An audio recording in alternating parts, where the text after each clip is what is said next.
In the fall, I'm going to be teaching 2 courses on Irish Lit, one undergraduate and one graduate course.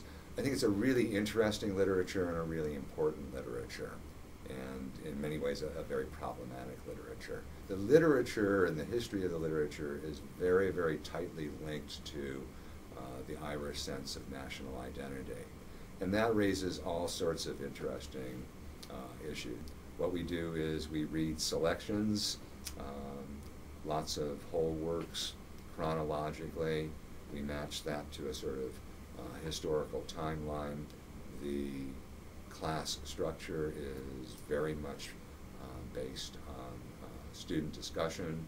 That is, we come in ready to talk, share our impressions, and we take it from there. Right now I've got 20 students enrolled. I can take 35, and I'd really like to see 35.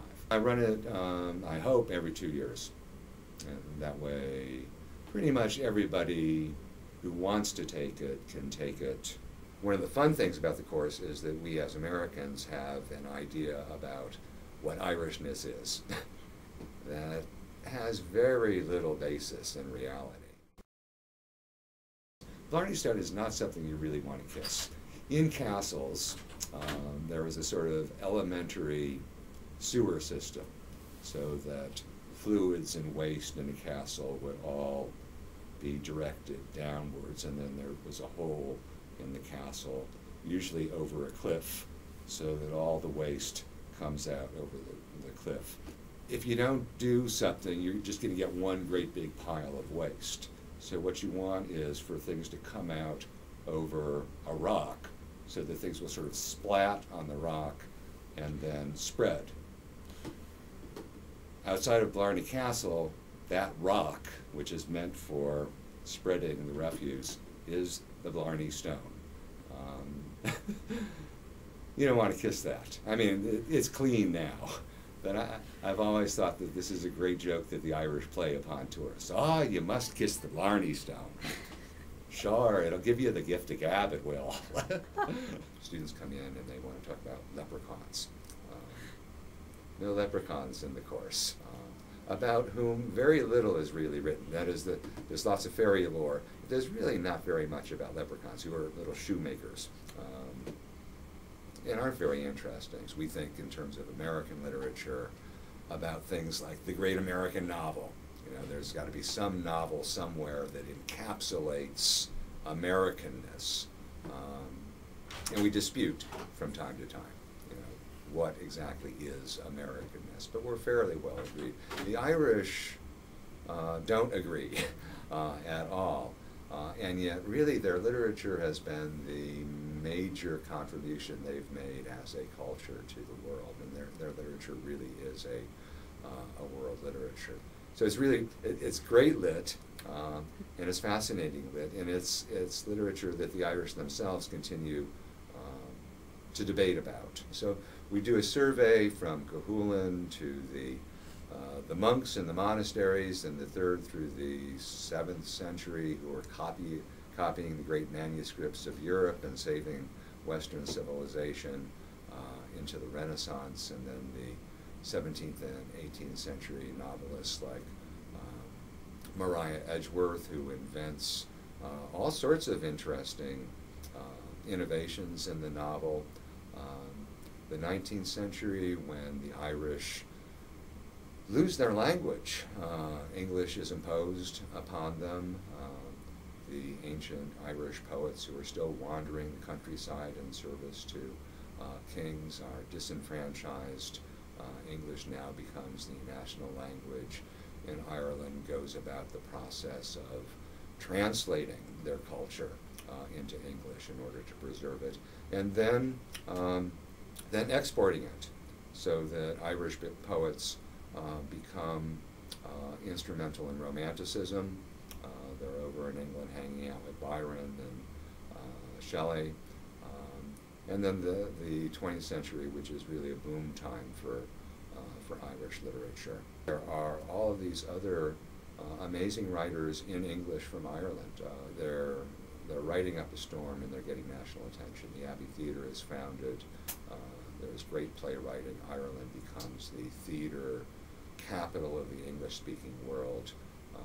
And it's all, to a degree, in the cause of creating a cultural identity, a sense of unity, so that there's a very strong political dimension to it as well. The English have been there for 600 years. Most people have gotten over it. Much more interesting is sort of an east-west divide. That is, there's the urban, sort of industrial east side of Ireland, and then there's the rural, non-industrialized west side of Ireland. The west is where you can still find native Irish speakers. It's where the music comes from. It's where the oral storytelling comes from. The east is where Ireland sort of connects to Europe. So we examine sort of the geographical basis of literature as well. It's a literature that couldn't have happened anywhere else, and we can explain it to a degree by where it happened and how it happened. I'm offering a trip this year principally for students in the classes, but it's really open to anybody else who wants to come. We will go to Dublin, and we'll be in Dublin for 3 days, and then we will go to the west, and we'll go to Sligo and Galway, and one day we'll go take the ferry out to the Aran Islands. So we'll be looking at the geography, we'll be looking at the sites. It's a nice combination of urban and rural. You get a sense of the whole country, and it's very much literary and culturally rooted. It's not a golf. You can take all sorts of tours of Ireland. You can take a golf tour, or a salmon fishing tour, or a drinking tour. You can taste the local brews around the country. But this is pretty much a literary cultural tour. We see a lot of stuff. We pack a lot into just a few days. The trip is pretty much 9 days. Classes end on Friday. We head for the airport. We land in Dublin on Saturday morning. And then we go out the Sunday following in the morning. We get back Sunday night, and then of course classes start.